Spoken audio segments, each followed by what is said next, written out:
ওকে, আমরা এই বললাম কথাটা আমরা কেন বলতে পারবো না? আমরা বললাম শান্তির জন্য জীবন আজকের হয়। প্রশ্নে আসেন। আমি আশা করি যে এই বিষয়ে আপনি কথা বলবেন। আমাদের দেশে আজকে যে প্রশ্নটা আপনি করেছেন গুম খুনের ব্যাপারে, আমি খুব পরিষ্কারভাবে বলতে চাই, আপনি নিশ্চয়ই অবগত আছেন, জাতির পিতার কন্যা মাননীয় প্রধানমন্ত্রী বাংলাদেশে এসে একটা প্রেস কনফারেন্স করেছেন। এই প্রেস কনফারেন্সে উনি গুম প্রসঙ্গে জাতির পিতা, আমি পেপারের কাটিং থেকে বলছি, মানে রেকর্ড করে বলছি, গুম প্রসঙ্গে জাতির পিতা কন্যা শেখ হাসিনা বলেন, কয়েকটি আন্তর্জাতিক সংস্থা গুম খুন নিয়ে কথা বলে, গুমের হিসেবে দেখা যায় গেল সবচেয়ে বেশি গুম জিয়াউর রহমানের আমলে, তারপর থেকেই তো চলছে। আমরা যখন তালিকা চাইলাম ৭৬ জনের নাম দেওয়া হলো, এর মধ্যে এমনও আছে আরেকজনকে শায়েস্তা করতে মাকে লুকিয়ে রেখেছে, কেউ বোনকে লুকিয়ে রেখেছে, আবার দেখা গেছে একজন ঢাকা থেকে চলে গেলে। প্রধানমন্ত্রী শেখ হাসিনার বক্তব্য কি আপনার বক্তব্য? প্রধানমন্ত্রী শেখ হাসিনার বক্তব্য কালকে আমরা শুনেছি, আমরা রিপোর্ট করে শেষ করে দিলে। জি জি জি, আপনি শুনেছেন, আপনার সমস্ত দর্শক তো শুনে নেই, তাই না? তো ভারতে পলাতক আছেন, এটা কেমন করে হয়? এমনও হয়েছে যে তালিকায় নাম আছে কিন্তু লুকিয়ে আছে যুক্তরাষ্ট্রে, সেই বিষয়গুলো আমরা তাদের সামনে তুলে ধরেছি। সো মাননীয় প্রধানমন্ত্রী রাষ্ট্রনায়ক, উনি আমার নেত্রী, ওনার যে বক্তব্য, সেই বক্তব্যের সাথে দ্বিমত করার কথা তো নাই। যেমন বিএনপির নেতা সালাউদ্দিন সাহেব, ওনাকে গুম করা হয়েছে, খুন করা হয়েছে বলা হলো, ঠিক আছে, তো বিএনপি নেতা সালাউদ্দিন সাহেবকে তো পাওয়া গেল ভারতে। আপনি লক্ষ্য করে দেখেন, যেমন আমার বন্ধু সহযোদ্ধা ইলিয়াস আলীকে নিয়ে এখনো কথা হচ্ছে। আমার কাছে রেকর্ড আছে যে মির্জা আব্বাস সাহেব বলেছিলেন তখন যে ইলিয়াস আলীর সাথে বিএনপির তৎকালীন অর্থমন্ত্রী, মরহুম অর্থমন্ত্রী, আল্লাহকে বেহেশত নসিব করুক, সাইফুর রহমান সাহেবের অন্তর্দ্বন্দ্ব আছে, এটা একটি অন্তর্দ্বন্দ্বের শিকার। এই যে কথাগুলি আছে, সো কোনো জিনিস ফাইনালি না হওয়া পর্যন্ত, বিচার বিভাগ দ্বারা মূল্যায়িত না হওয়া পর্যন্ত আপনি তো বলতে পারি না যে who is guilty and who is wrong. Shamim ভাই, আমি আপনাকে একটু, আপনি যদি বলেন খুনের কথা, জি বলেন। জি, আপনি নজরুল ইসলাম সহ নারায়ণগঞ্জের র্যাবের ক্ষেত্রে আপনি স্পষ্ট বলেছিলেন যে র্যাব এরকম অনেক কাজ করছে, নারায়ণগঞ্জে করছে। জি, সেটি আপনি একটু যদি বলেন যে আপনি এখনো এরকম মনে করেন। আমি বলতে চাচ্ছি, দেখেন, যখন নারায়ণগঞ্জে 7 মার্ডার হলো, আমি কিন্তু উইদিন 45 মিনিটসের মধ্যে, 45 মিনিটের মধ্যে দেশের সর্বোচ্চ জায়গায় আমি এই খবরটা পৌঁছেই দেই, কারণ আমার কাছে খবর এসেছিল যে এই ঘটনা র্যাব দ্বারা সংগঠিত হয়েছে, র্যাবের কিছু মানুষ দ্বারা সংগঠিত হয়েছে, এই মেজর আরিফ সহ এরকম যারা আছে। হ্যাঁ, এবং আমি বিষয়টাকে আগের থেকে আজ করছিলাম যে এরকম কিছু একটা ঘটনা ঘটতে পারে, বিকজ তারা ডিস্ট্র্যাক্ট হয়ে গেছিল। ডিস্ট্র্যাক্ট হয়ে, যেহেতু আমি এলাকার মানুষ, আমাকে সবকিছু খবর রাখতে হয়, এবং আমি স্বরাষ্ট্রমন্ত্রী মহোদয়কেও জানিয়েছিলাম বিষয়টা যে something is going on, but এত বড় দুর্ঘটনা হবে এটা আমি বুঝতে পারিনি। কিন্তু দেখেন, যখন এই ঘটনা ঘটলো, আমি কিন্তু আমার ভয়েস রেজ করেছি, এবং এই জন্য আমার জীবনের শঙ্কা ছিল, কিন্তু আমি সমর্থন পেয়েছি কার? আমি সমর্থন পেয়েছি জাতির পিতার কন্যা মাননীয় প্রধানমন্ত্রী শেখ হাসিনার। এবং তখন যখন র্যাবের যারা ঊর্ধ্বতন কর্মকর্তা ছিলেন, তারা আমাকে তখন ভুল বুঝেছিলেন, কিন্তু 48 ঘন্টা পার হতে হতে ওরা যখন তদন্ত করে দেখলেন যে আমার কথা সত্য, তার পরিণতিতে কিন্তু সাবজেক্ট এইটা যে খুন হয়েছে এটা সত্য, এটার চেয়েও বড় সত্য হচ্ছে এত বড় বড় উচ্চ পদস্থধারীরা এখনো কিন্তু জেলখানায় আছেন, এবং অনেকের যাবজ্জীবন হয়েছে, অনেকের ফাঁসি হয়েছে। শামীম ভাই, আপনাকে শুধু প্রশ্নটি করে অপরাধ হবে, কিন্তু বিচার হবে কিনা সেটি দেখার বিষয়। শামীম ভাই, আপনাকে প্রশ্নটি করে রাখি, আমি ফারুক ভাইকে শুনে এসে আপনাকে শুনবো। প্রশ্নটি হচ্ছে যে আপনি নারায়ণগঞ্জের 7 মার্ডারের ক্ষেত্রে যেরকম ভয়েস রেজ করেছিলেন, আইন শৃঙ্খলা রক্ষাকারী বাহিনীর সর্বোচ্চ কর্মকর্তা যারা ওইখানে নারায়ণগঞ্জে ছিলেন তাদের সবার বিরুদ্ধে এরকম কোনো সিচুয়েশন আর এই গত 4-5 বছরে হয়েছে কিনা যে আপনি ভয়েস রেজ করতে পারতেন? জনাব শামীম ওসমান, আপনার নিশ্চয়ই মনে আসে একরামুল বলে চট্টগ্রামের একজন কাউন্সিলর, তার মেয়ে যখন বলছিল বাবা তুমি কান্না করছো যে, এবং তারপরে যখন তাকে গুলি করে হত্যা শব্দ আমরা শুনলাম, সেই সময়ের মধ্যে কিন্তু আমরা অনেকেই বলছিলাম যে এইখানেই এটি শেষ হওয়া উচিত, কিন্তু এটি আসলে শেষ হয় নাই। জনাব শামীম ওসমান। জি, আমি আপনার সাথে 100% একমত। আমি কোনো অবস্থাতে একজন মানুষ হিসাবে, পৃথিবীর 800 কোটি মানুষও যদি চায় একজন মৃত মানুষকে জাগিয়ে তুলবে, তা তো জাগিয়ে তুলতে পারবে না, তাই না? তো একজন মানুষকে আমি গুম করে দিব, খুন করে দিব, এই বিষয়টাকে আমি একজন মানুষ হিসাবে, আমি যদি মৃত্যু হয়ে যায় আমার, আমি কোনোদিন এটাকে সাপোর্ট করব না। এবং অতীতে কে কি করেছে সেই জন্য আমাকে একই পথে চলতে হবে, আমি সেটাকেও মনে করি না। আমি আমি আমি আমাদের সজীব ওদের জয় একটা ফেসবুকে এই যে আমেরিকা গত 2 দিন আগে একটা স্ট্যাটাস দিয়েছেন, 3-4 দিন আগে। বিএনপি জামাতের সরকারের 100 দিনের সন্ত্রাসী কার্যকলাপে নিহতের সংখ্যা ছিল 100 দিন, মাত্র 100। এবং যা দিয়েছেন উনি সব কয়টা হলো মিডিয়ার থেকে নেওয়া। আমার হাতে কাগজগুলি আছে এবং এগুলি সব মিডিয়ার থেকে দেওয়া।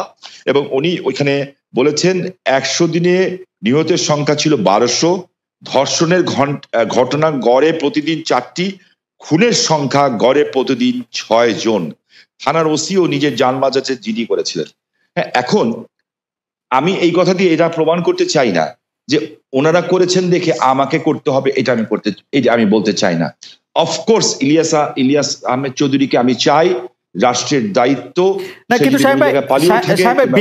কিন্তু সাহেব বিএনপির কথা এখানে না থাক, আপনি আমাকে বলেন তো যে গত 20 বছরের মধ্যে এরকম কখনো হয়েছে যে আন্তর্জাতিকভাবে বাংলাদেশের যারা বাহিনী আছে তাদেরকে এই গুম খুন তারপরে হচ্ছে বিচার বহির্ভূত হত্যাকাণ্ড তাদের জন্য আসলে স্যাংশন দেওয়া হয়েছে, প্রশ্ন তুলেছে, এরকম 20 বছরের মধ্যে এরকম ঘটনা কখনো ঘটেছে নাকি আন্তর্জাতিক সম্প্রদায়? এইটার উত্তর কিন্তু আমাদের সাবেক আইজিপি সাহেব, আপনি যে প্রশ্ন করেছেন ডক্টর বেনজির আহমেদ, উনি কিন্তু খুব আমেরিকাতে বসেই এই প্রশ্নের উত্তর দিয়েছেন এবং উনি 3টা লবিস্ট ফার্মের নামও বলেছেন এবং এই লবিস্ট ফার্মের মাধ্যমে কিভাবে এই তথ্য বিকৃত করা হয়েছে সেই কথাটাও কিন্তু উনি বলেছেন। এখন দেখেন, এইখানে কথা বললে তো অনেক কিছু বলা যায়, আন্তর্জাতিক মাধ্যম যা বলবে তা বেদবাক্য, আর আপনি আমি যা বলবো তা অসত্য। কিন্তু সাহেব আপনি আমি যা বলবো তা অসত্য বা বেদবাক্য না হলো মানে আমাদের কি খালি সরকারের কথাই বিশ্বাস করতে হবে? আমরা বিএনপির কথাও বিশ্বাস করতে পারবো না, কোন মানবাধিকার সংস্থার কথা বিশ্বাস করবো না, বিদেশের কথা বিশ্বাস করবো না, আমাদের খালি সরকারের কথাই বিশ্বাস করতে হবে? আমরা যেটা চোখে দেখবো এবং যেটা বুঝবো সত্য, আমরা সেটাকেই বিশ্বাস করব এবং সেটাকে বিশ্বাস করা উচিত। আমি আপনাকে একটা জিনিস স্পেসিফিক্যালি বলতে চাই খুব পরিষ্কার ভাবে, আমি একজন হিউম্যান বিং হিসাবে আমি কোনো ধরনের হত্যাকাণ্ডকে আমি সমর্থন করি না এবং করা উচিত, তাহলে আমি মানুষ হিসেবেই গণ্য হব না। এখানে একটা লিস্ট আছে আমার কাছে, বিশাল লিস্ট। আমাদের IB Rahman, SM Kibria, Asadullah master, Momtaz ভাই, গোপাল কৃষ্ণ মুহুরী, অধ্যাপক হুমায়ুন আজাদ, অধ্যাপক ইউনুস, এরকম দেশ বরেণ্য ব্যক্তিদের নামের লিস্ট আছে আমার কাছে এখানে প্রচুর, যেগুলি এবং ইভেনচুয়ালি ফারুক ভাইদের সময় ব্রিটিশ হাই কমিশনার যখন শাহজালাল বাবার মাজারে গেছিলেন, ওনার উপরে বম ব্লাস্ট হয়েছিল, ওখানে কিন্তু মানুষ মারা গেছিল। কিন্তু আপনি কিন্তু বিএনপির আমল থেকে আসতেই পারতেছেন না, আপনি বিএনপির আমলেই থাকতেছেন, আপনি এই আমলে আসেন যে আমলের মধ্যে জাতিসংঘ হচ্ছে বাংলাদেশের 4 জন বাহিনী প্রধানকে আসলে স্যাংশন দিয়েছে, জাতিসংঘ প্রত্যেকবার বলছে এটার কথা, আন্তর্জাতিক মানবাধিকার সংস্থাগুলি বলছে, বাংলাদেশের আওয়ামী লীগ ছাড়া সবাই বলছে।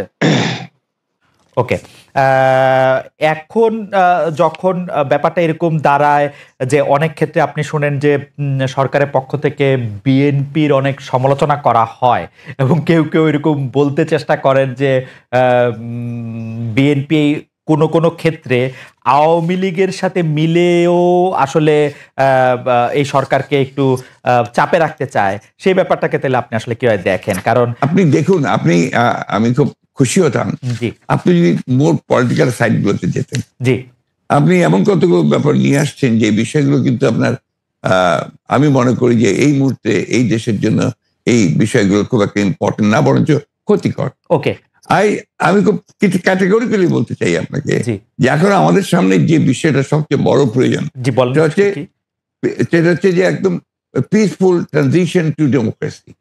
এটা হচ্ছে সবচেয়ে বড় প্রয়োজন। তার জন্য যে সংস্কারগুলো করা দরকার সেই সংস্কার করার জন্য সময়টুকু নেওয়া, আমরা ওই দিকে যেতে পারলে আমরা মনে করি যে জাতির যে চ্যালেঞ্জ মোকাবেলা করছে সেটাকে বহুলাংশে সম্ভবভাবে নেওয়া, একই সঙ্গে আমরা সামনের দিকে এগিয়ে যেতে পারবো। তাহলে কি আপনি সংস্কার নিয়ে একটু কথা বলবেন? কিন্তু আমি আসলে সংস্কার নিয়ে যখন কথা বলতে চাই তখন তো আসলে একটা টাইমলাইন আমার জানতে হবে যে আসলে আপনার সংস্কার আপনার জানতে হবে, কিন্তু আমি তো দিতে নাও পারি। জি জি জি জি, সেটি আপনার জানাটা তো আমার কাছে খুব বেশি ইম্পর্টেন্ট না।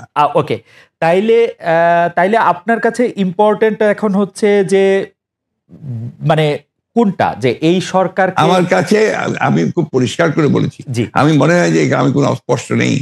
আমি বলেছি যে এই সরকার যে সংস্কারের কাজে হাত দিয়েছে সেই সংস্কারগুলো যারা দ্রুত শেষ করবে, এবং সেটা স্পষ্ট করে বলাও আছে আমাদের যে একটা সুষ্ঠু অবাধ নির্বাচনের জন্য যেটুকু প্রয়োজন সেটুকু করেই তারা যাবে, এটা আমাদের বক্তব্য।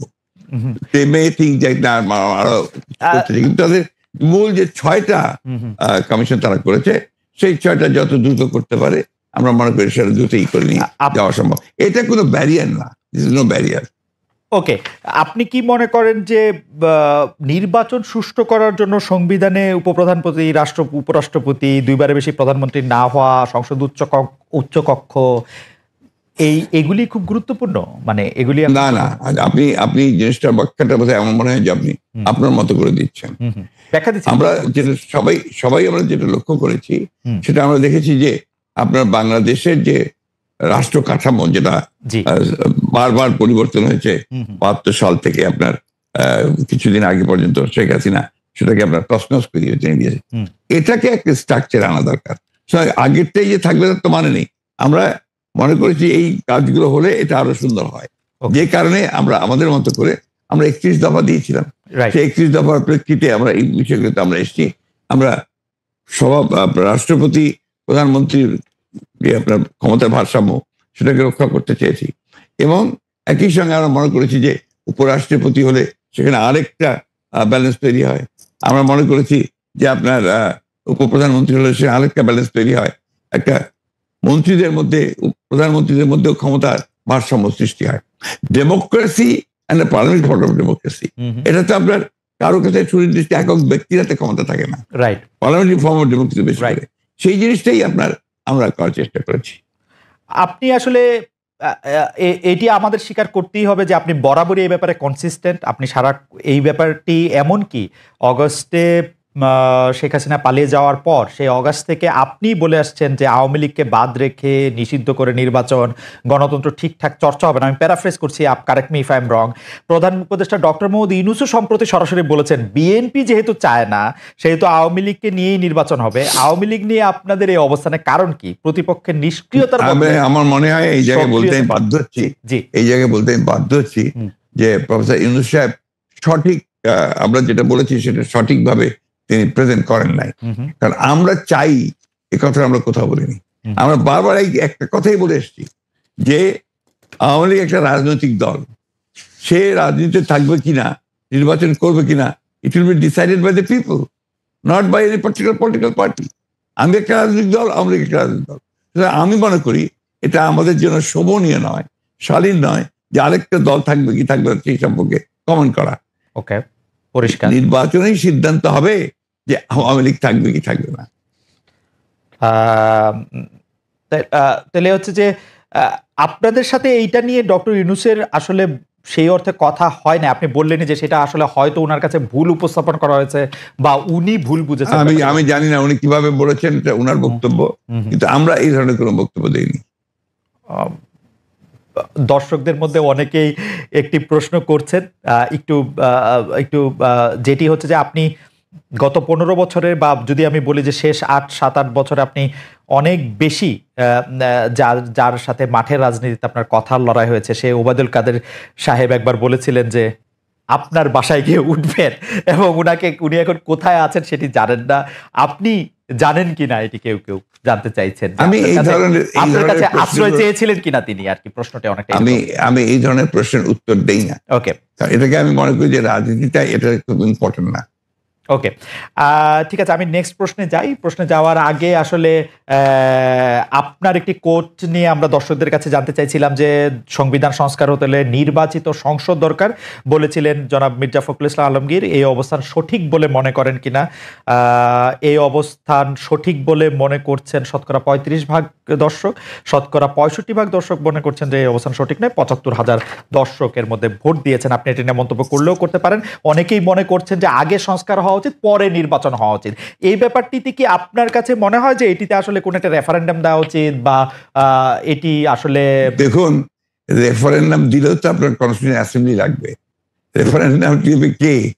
আপনার মূল জায়গাগুলোতে আপনার ওইভাবে আলোচনা করতে আসলে না, আপনার যে আসলে এই সিদ্ধান্তগুলো নিতে হবে তো একটা ইলেক্টেড বডি, রাইট?